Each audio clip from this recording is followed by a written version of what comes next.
भगवान राम के एक अत्यंत प्रिय सखा है श्री गुहे जी। जाति के निषाद और सिंगेरपुर के राजा हैं।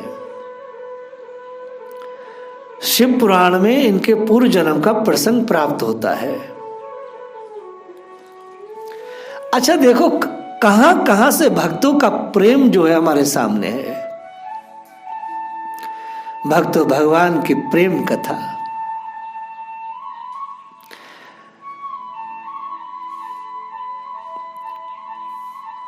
एक जंगल में गुरुद्रोह नाम का एक भील रहता था। जीवों की हिंसा करना उसका सहज कर्म बन गया था। उसी से वह परिवार का पालन पोषण करता था। महाशिवरात्रि का दिन था। वह प्रातःकाल शिकार की टोह में घर से निकल पड़ा, परंतु दुर्योग से उस दिन उसे कुछ नहीं मिला। संध्या हो गई, घर के लोग भूखे बाट देखते होंगे, अतः अश्वमेव अवश्यमेव कुछ लेकर ही लौटना चाहिए। यह विचार कर वह भील एक जलाशय के समीप के बेल के वृक्ष पर चढ़ गया। उसके नीचे एक शिवलिंग था। रात्रि के प्रथम पहर में एक हिरणी जल पीने के लिए जलाशय पर आई। भील हर्षित होकर अपना धनुष बाण संभालने लगा। इसी में उसके शरीर के हिलने से कंधे पर लटकती हुई जल भरी तुम्बी से कुछ जल छिटक कर शिवलिंग पर जा पड़ा। धनुष बाण संचालन से बिलपत्र भी टूटकर शिवलिंग पर जा पड़ा। इस अचानक संपादित हुए सुकृत से उस भील का बहुत सा पाप तत्काल नष्ट हो गया। इतने में हरिणी की दृष्टि व्याध पर पड़ी। वे उसके अभिप्राय को समझकर बोली, व्याघ्र, मैं अपने बच्चों को अपनी बहन को अथवा स्वामी को सौंपकर अभी आती हूं, फिर तो मुझे मारकर अपनी उदर पूर्ति कर लेना। मैं शपथ पूर्वक कहती हूं, मेरे वचनों का विश्वास करो। अकस्मात संपन्न शिव अर्चन के पुण्य प्रभाव से व्याध ने दया करके उस हिरणी को छोड़ दिया। थोड़ी देर बाद उसी हिरणी की बहन दूसरी हिरणी वहीं जल पीने के लिए आई। उसके वध का उद्योग करते समय पुनः पूर्वत जल और बिल्व दल शिवलिंग पर जा गिरे। उस हिरणी ने भी व्याध से पहली हिरणी के समान ही वार्ता की। व्याध ने इसे भी छोड़ दिया। इतने में एक हष्टपुष्ट हरिण जलाशय की ओर आता दिखाई पड़ा। पुनः उसके भी बद उद्योग में सहज शिवार्चन संपन्न हो गई पूर्व की भांति। व्याध का अभिप्राय समझकर हिरण ने भी वही निवेदन किया कि मैं अभी अभी अपने बच्चों को उनकी माता के हाथों सौंप कर आता हूं। व्याध यद्यपि स्वयं बहुत भूखा था, परिवार के लोग अत्यंत क्षुधार्त होकर उसके आने की बाट देख रहे थे, परंतु श्री शिवजी की कृपा से उसके समस्त पाप नष्ट हो गए थे। हृदय शुद्ध हो गया था। अरे भाई, शिवरात्रि के दिन उसने व्रत एवं शिवार्चन जो किया था, फिर शिवजी भी तो आशुतोष और औढ़र दानी है। व्याध ने दया परवश हो मृग को भी छोड़ दिया।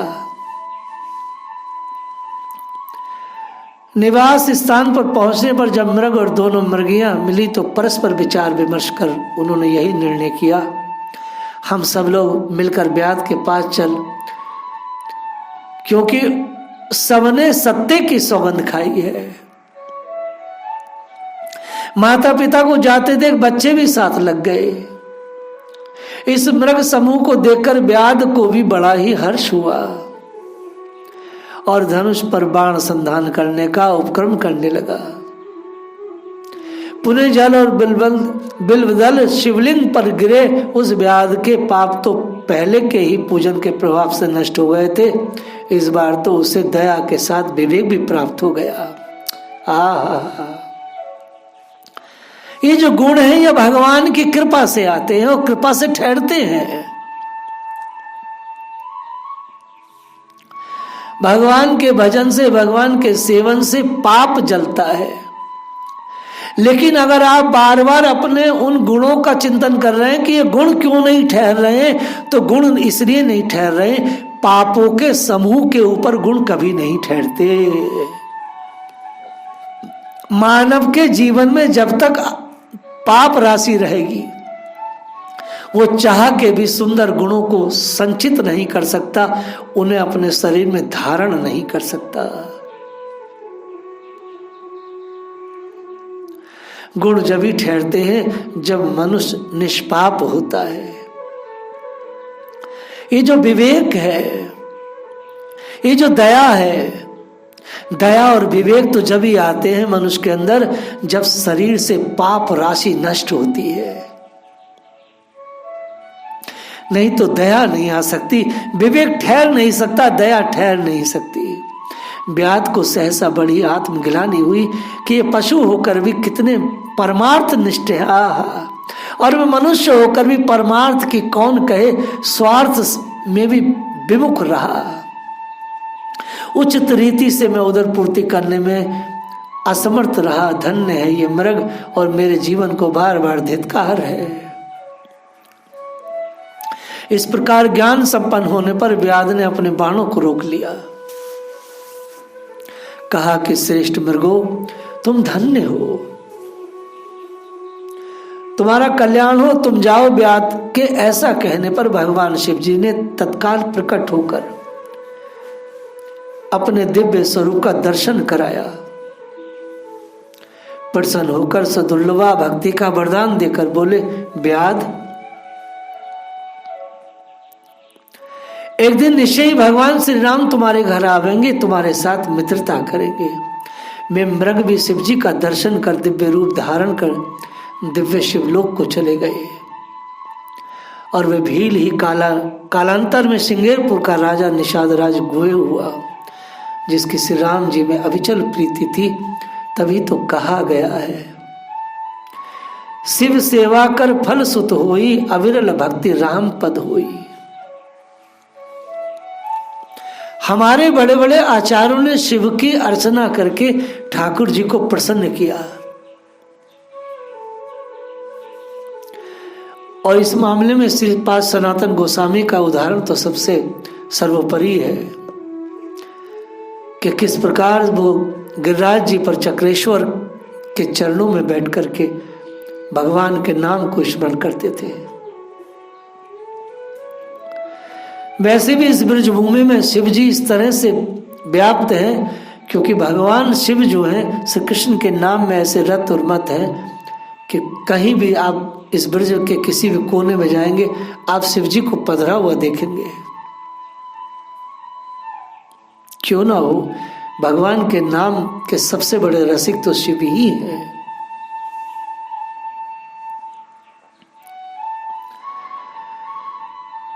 ऐसे निषाद राज गुहे और श्री राम जी के प्रथम मिलन की बड़ी मधुर कथा संत महानुभाव इस प्रकार वर्णन करते हैं।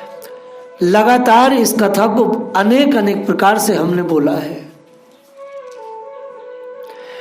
निषाद राज के पिता से और चक्रवर्ती महाराज अधिराज दशरथ जी में बड़ी मित्रता थी। वे समय समय पर श्री अयोध्या जी आया करते थे। जिस समय दशरथ जी के यहाँ प्रभु का प्रादुर्भाव हुआ, उस समय वे अत्यंत वृद्ध हो चुके थे। लाल को बधाई देकर तो स्वयं आए थे, पर चारों कुमारों का दर्शन कर परम सुख पाए थे, परंतु एक तो स्वयं जरा ग्रस्त थे, दूसरे बालक गुहे नित्य अयोध्या के लिए मचलता रहता था। जब से उसने श्री राम की शोभा का वर्णन सुना था अपने पिता के मुंह से, तब से तो विशेष उत्कंठित रहने लगा। श्री अयोध्या जी जाकर भ्राताओं सहित राम जी का दर्शन करने के लिए आजकल करते करते 5 वर्ष बीत गए। अतः गुहे जब बहुत बड़े भी हो गए और उधर राजकुमार भी अवध की गलियों में विविध विनोद करते हुए बिहरने लगे, विचरने लगे, तब एक दिन वृद्ध पिता ने गुहे को श्री अयोध्या जाने की आज्ञा दी। देखो कैसा जीवन है। जब तक राजा गुहे को उनके पिता ने अयोध्या जाने की आज्ञा नहीं दी, तब तक वह अयोध्या नहीं पहुंचे। आज पिताजी ने श्री अयोध्या जाने के लिए आज्ञा दी है। अतः गुहे को बहुत रस आया, उनके हर्ष का पारावार नहीं था। भेंट के लिए बनने कंदमूल फल, चारों राजकुमारों के लिए 4 जोड़ी रुण नामक मृग के चर्म के बनी हुई सुंदर पहनियां बगल में दबाए हुए गुहे श्री अयोध्या को चल पड़े।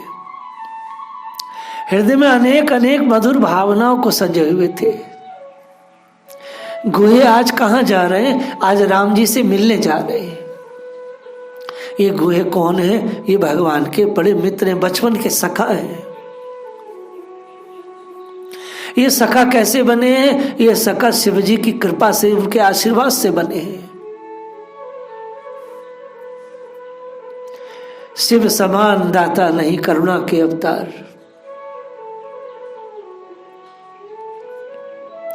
पिताजी के द्वारा सुने हुए राजकुमारों के सौंदर्य माधुर्य का अनुचिंतन करते हुए गुहे श्री अवध में आ पहुंचे। इन्होंने कहीं देखा नहीं था राम जी को, लखन को, भरत को, शत्रु जी को। पिता ने जैसे बताया था वो चारों लाला ऐसे हैं, अनुचिंतन कर रहे, सौंदर्य में डूबे हैं। बहुत सारी बातें अंदर ही अंदर चल रही है राजा गुहे के। ऐसे जैसे अक्रूर जी का मनोरथ था। श्री अक्रूर जी मथुरा से नंद भवन की ओर जब प्रस्थान किए कंस के कहने पर, तो अक्रूर जी ने पूरे दिन किस तरह से मनोरथ किया, ऐसी मनोरथ में डूबे हैं गुहे। मन में विचार आया कि प्रथम श्री सरजू स्नान कर लूं, फिर दरबार में चलूं। अतः श्री सरजू तट पर उपहार की पोटी रखकर स्नान करने लगे। तब तक क्या देखते हैं, 4 बालक उपहार पोटली खोल रहे हैं। बालक बड़े सुधर हैं, देखते ही मन मोह लिया। ऊपर से तो उन्हें मना करते हैं, परंतु भीतर से यह हो रहा है कि खोल लो, खोल लो, ले लो, पहन लो, मैं तो आपके लिए ही लाया हूं। हुआ भी ऐसे ही। वह मना करते ही रहे। बालकों ने पोटली खोली, पहनियां पहन ली और केले का फल लेकर खाते हुए सरजू तट पर बेहरने लगे। कौन? चारों भैया, चतुर कुमार।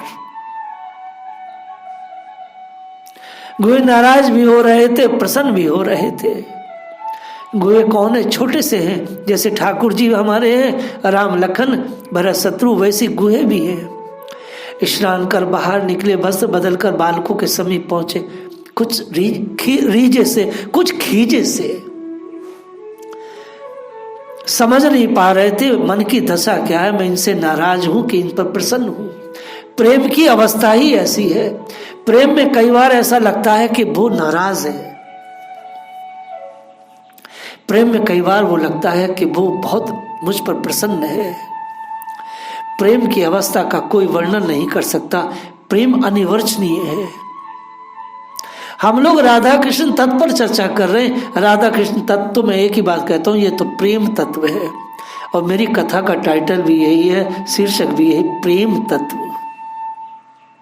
और प्रेम कहीं भी हो तो अनन्य हो। कोई स्त्री पुरुष से प्रेम करे, पुरुष स्त्री से प्रेम करे, मगर प्रेम अनन्य हो, भटके ना प्रेम, तब मिलता है। ऐसे प्रेम में भगवान होते हैं।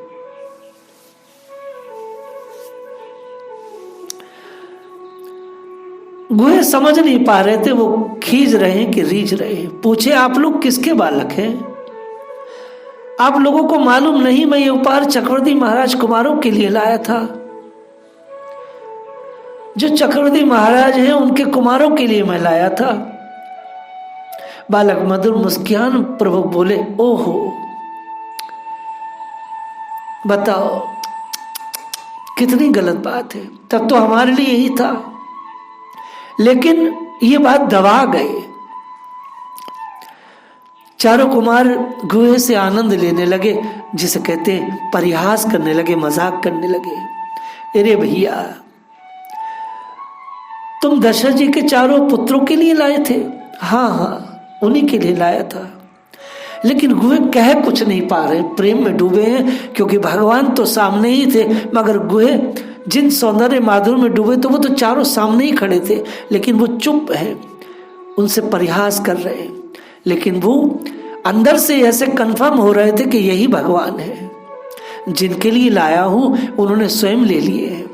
क्योंकि जितनी चटपटी भक्त को होती है उससे ज्यादा चटपटी भगवान को अपने प्रेमियों से मिलने के लिए होती है।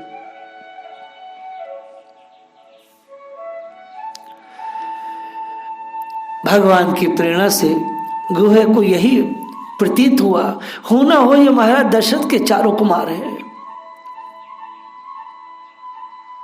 हो ना हो यही परम आराध्य प्रिय सखा यही है वो। अंदर से आत्मा कहती तुम्हारे जीवन धन प्राण सर्वस्व यही है।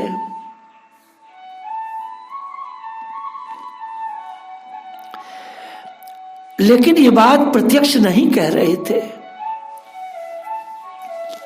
ये बातें गुहे का हृदय बोल रहा था। गुहे का हृदय बोल रहा था, क्योंकि भगवान गीता जी में कहते मता स्मृति ज्ञानम पूर्णम चे। मैं समय पर उसको सचेत करता हूं, अपना एड्रेस देता हूं। गुहे के हृदय का जो कथन था उसका समर्थन बालकों ने भी किया। अब कैसे समर्थन किया? भगवान रीझ गए। भगवान ने सोचा अब ज्यादा सखा को रुलाना ठीक नहीं। भगवान राम ने कहा, बोले सखा महाराज दशरथ जी के जो 4 कुमार हैं वो सब हम ही हैं।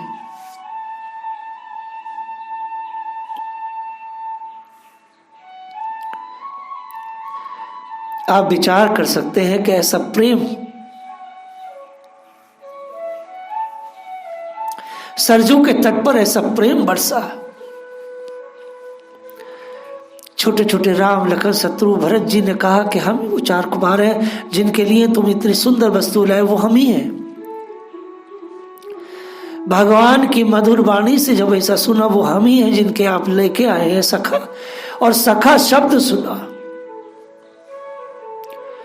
गुहे की आंखें भर आई।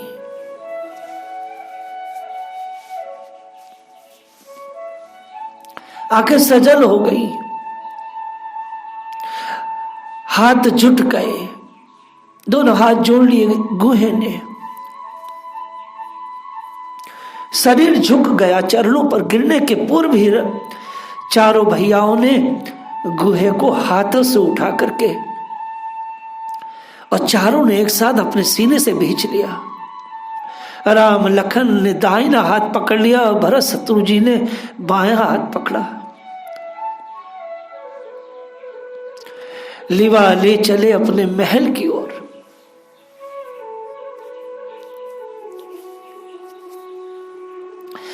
आजकल वामपंथी लोग, जाटव लोग कहते हैं अम्बेडकरवादी कि छुआछूत छुआछूत। त्रेता युग की कथा है। निषाद कौन है? शूद्र है। निषाद कौन है? बहुत नीची जाति के हैं। चारों कुमार अपने सखा को खींच करके गले से लगाते हुए अपने महल में पधारे।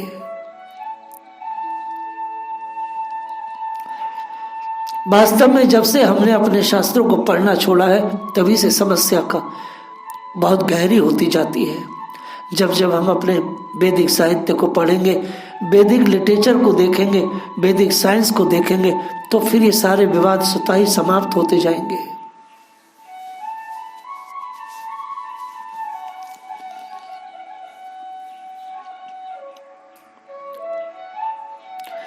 गोये गदगद है कृपा को विचार कर चक्रवर्ती जी की।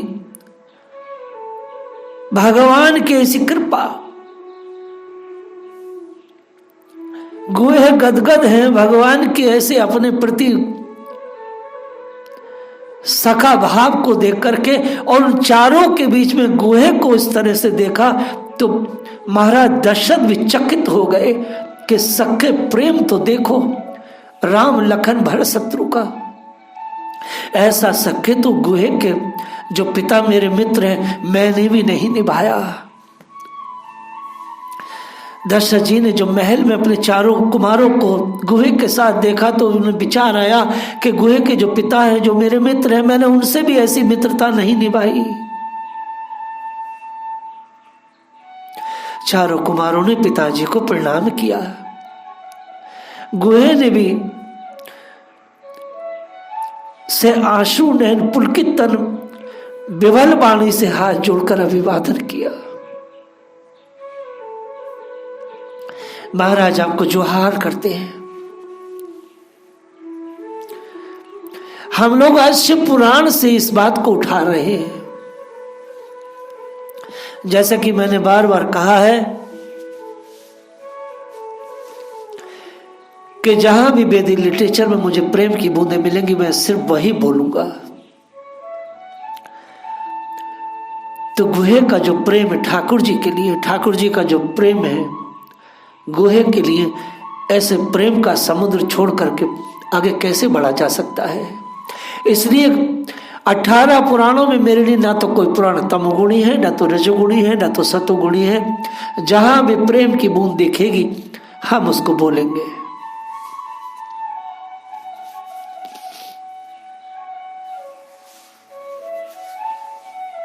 दशरथ देख रहे हैं चारों भैयाओं किस वास्तव में चतुर्व्यूह जो है ये संसार को प्रेम देने के लिए आए हैं। ये संसार में प्रेम कैसे किया जाए ये चारों भैया बताएंगे अब हमें। श्री दशरथ जी ने जैसे अपने पुत्रों को हृदय से लगाया वैसे ही गुहे को भी हृदय से लगा लिया। श्री दशरथ जी ने देखा लाल बड़े प्रसन्न है अपने सखा से, और सखा ने भी तन मन प्राण न्यौछावर कर दिया है लाल के ऊपर। ये तो राम लला है। कौन संसार में ऐसा होगा जो राम लला को प्रेम न करेगा। ये तो दुर्भाग्यशाली लोग हैं जो राम लला के लिए। आज आप विचार करें,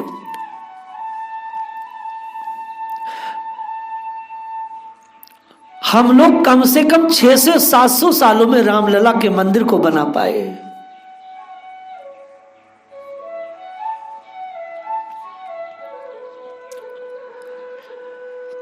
महाराज ने रोक लिया गुहे को अयोध्या में और बहाना यह बनाया कि तुम यहां रहकर मेरे पुत्रों को धनुर्विद्या का अभ्यास कराते रहो।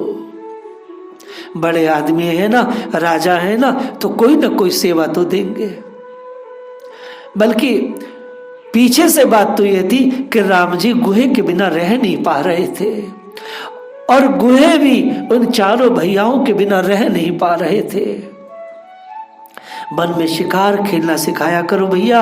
गुहे के लिए तो मानो जन्म रंग जनु पारस पावा, जैसे कोई जन्म के बिल्कुल भिखारी व्यक्ति को पारस मिल जाए।